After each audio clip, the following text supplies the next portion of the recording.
കേരള തീരദേശ പരിപാലന അതോറിറ്റിയുടെ നിയമവിരുദ്ധ നടപടിക്കെതിരെ CRZ ആക്ഷൻ കൗൺസിലിന്റെ നേതൃത്വത്തിൽ എടവനക്കാട് വില്ലേജ് ഓഫീസിനു മുന്നിൽ നിരാഹാര സത്യാഗ്രഹ സമരം നടത്തി.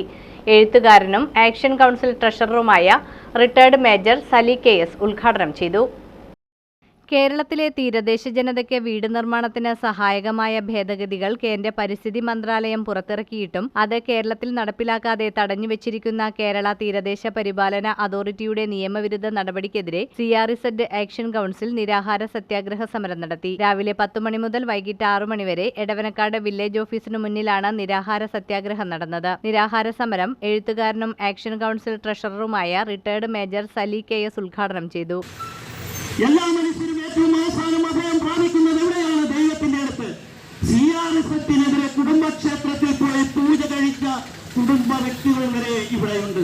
CRZ അവർ കുടുംബത്തിൽ വന്നൊരു പ്രത്യേക പൂജ കഴിക്കുകയാണ്. അപ്പോൾ ആ കുടുംബ ക്ഷേത്രത്തിലുള്ള ആളുകൾ ചോദിക്കാൻ, നിങ്ങൾ എന്തിനാ പൂജ കഴിക്കുന്നത്? അപ്പൊ പറഞ്ഞു, പണ്ട് പൂജാരി അതായത് ജ്യോതിഷി പറഞ്ഞു, CRZ-നെതിരെ കുടുംബദേവതകളുടെ പരദേവതകളുടെ കുഴപ്പം മൂലമാണ് CRZ മൂലം നിങ്ങൾക്ക് വീടുണ്ടാക്കാൻ പറ്റാത്തത്. ഇത് സംഭവിച്ച കാര്യമാണ്. നമ്മൾ എടവനക്കാട് പഞ്ചായത്തിൽ സംഭവിച്ച കാര്യമാണ്. അപ്പോൾ ഒരു ജനത ഏതെല്ലാം വഴികളിലൂടെ ഈ നിയമത്തിനെതിരെ സഞ്ചരിക്കുന്നുണ്ട്,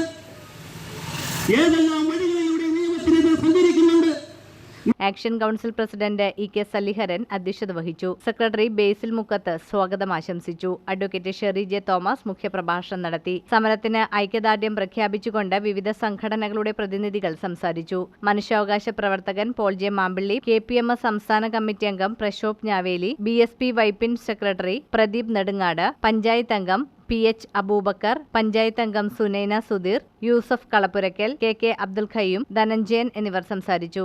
ഈ തീരദേശവാസികൾ ഈ എടവനക്കാട് വില്ലേജ് ഓഫീസിന് മുന്നിൽ മഹാത്മാഗാന്ധി കാണിച്ചു തന്ന സഹന സമരം നടത്തുന്നത്. ഈ സഹന സമരം മറ്റ് പല രീതിയിലുള്ള സമരങ്ങൾ ഇവർ നടത്തി. അതെല്ലാം സഹന സമരം തന്നെയാണെന്നാണ് എനിക്ക് തോന്നുന്നത്. കാരണം കുടിൽ കെട്ടി സമരം നടത്തി, അത്താഴം കിടപ്പ് സമരം നടത്തി, ഇന്നിവിടെ നിരാഹാര സമരം നടത്തുകയാണ്. ഇവരെല്ലാവരും ഇത്രയ്ക്ക് ക്ഷമയോടുകൂടി, കാരണം കിടപ്പാടം ഇല്ല. എന്താണ് ആ ചോദ്യത്തിന് വലിയ ശക്തി കിട്ടാത്തത്? കേരളത്തിൻ്റെ 590 കിലോമീറ്ററുള്ള തീരം ഒരുപക്ഷെ നീളത്തിൽ കിടക്കുന്നത് കൊണ്ട് ആളുകൾ സംഘടിക്കാൻ സാധ്യതയില്ല എന്ന് കരുതുന്നത് കൊണ്ടാകുന്നു. മലയോരത്ത് ആ രീതിയിലല്ലാത്ത ഭൂപ്രദേശമായതുകൊണ്ട് ആളുകൾ ഒരുപക്ഷെ ഒരുമിച്ച് ചേർന്ന് വരും. ഇവിടെ തീരം ഒരറ്റം മുതൽ മറ്റേ അറ്റം വരെയുള്ള തീരത്ത് കിടക്കുന്ന ആളുകളായതുകൊണ്ട്, അവർ നീളത്തിൽ അനുവദിക്കുന്ന ആളുകളായതുകൊണ്ട് അവരൊരിക്കലും ഇത്തരം ആവശ്യങ്ങൾക്ക് വേണ്ടി സംഘടിതമായി സംഗമിക്കില്ല എന്നൊരു ഉറപ്പ് അല്ലെങ്കിൽ അത്തരമൊരു ധാരണ. അങ്ങനെ പണിയുന്ന വീടുകൾക്ക് നമ്മൾ ഉദ്ദേശിക്കുന്നതിനേക്കാളും 8-10 ഇരട്ടി വീട്ടുനികുതി കൊടുത്തുകൊണ്ട് ഒരു വീട്ടിൽ 500 രൂപ വാടകയ്ക്ക് താമസിക്കുന്ന ഗതികേടിലേക്കാണ് ഈ CRZ-ലെ UN നമ്പറുകൾ എത്തിപ്പെട്ടിരിക്കുന്നത്. ഞങ്ങൾ പറയുന്നത്, ഈ നിരാഹാര സത്യാഗ്രഹം ഇവിടെ നടത്തുന്നത് ഞങ്ങളുടെ 5ാം ഘട്ട സമരപരിപാടിയാണ്.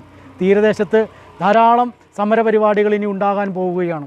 അതിൽ ഞങ്ങൾ ആവശ്യപ്പെടുന്നത്, ഈ CRZ നിയമം 2019 നിയമത്തിലുണ്ടായ ഭേദഗതികൾ എത്രയും പെട്ടെന്ന് അതിൻ്റെ എല്ലാ സാങ്കേതിക തടസ്സങ്ങളും മാറ്റി അടുത്ത മാസം തന്നെ ഇത് നടപ്പിൽ വരുത്തുകയാണെങ്കിൽ എത്രയോ പേർക്ക് ഭവന നിർമ്മാണത്തിനുള്ള അനുമതി കിട്ടും. ഇവിടെ ലൈഫിൽ പോലും വീട് കിട്ടിയവർക്ക് വീട് നിർമ്മിക്കാൻ പറ്റാത്ത അവസ്ഥയിലാണ് CRZ കിടക്കുന്നത്.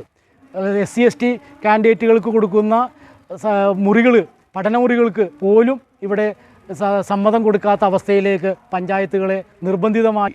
അതുപ്രകാരം നിങ്ങൾ ഈ ഹൈറ്റൈഡ് ലൈൻ, അതായത് ഇതിൻ്റെ ബേസിക് ആയിട്ടുള്ള ഹൈറ്റൈഡ് ലൈൻ എന്ന് പറയുന്ന വേലിയേറ്റ രേഖ വരയ്ക്കേണ്ടത് നിങ്ങളുടെ പൊക്കാളിപ്പാടങ്ങളുടെയോ അല്ലെങ്കിൽ കൃഷിപ്പാടങ്ങളുടെ വരമ്പിലല്ല, ചെമ്മീൻകെട്ടുകളുടെ വരമ്പിലല്ല.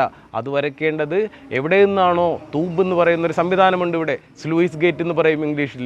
ആ സ്ലൂയിസ് ഗേറ്റ് കടന്നിട്ടാണ് ഈ വെള്ളം പൊക്കാളിപ്പാടത്ത് വരുന്നതെങ്കിൽ ആ തൂമ്പ് അല്ലെങ്കിൽ ആ സ്ലൂയിസ് ഗേറ്റ് 1991 മുമ്പ് സ്ഥാപിച്ചിട്ടുള്ളതാണെങ്കിൽ അവിടെ നിന്ന് അളന്നുകൊണ്ട് വേണം ഈ വീട് നിർമ്മാണത്തിന് അനുമതി നിഷേധിക്കാനും അനുമതി നൽകാനും. അങ്ങനെ വരുമ്പോൾ വൈപ്പിൻകര, പറവൂർ മേഖല, കേരളത്തിലെ 8 ജില്ലകളിൽ 10 ജില്ലകളിലായിട്ട് വരുന്ന നിരവധി കർഷക തൊഴിലാളികളും മത്സ്യത്തൊഴിലാളികളും അടങ്ങുന്ന ഈ തീരദേശ ജനതയ്ക്ക് ഏകദേശം ലക്ഷക്കണക്കിന് ആളുകൾക്ക് ഇതിൻ്റെ ഗുണഫലം കിട്ടും. പക്ഷേ ഇവിടുത്തെ രാഷ്ട്രീയ പാർട്ടികൾ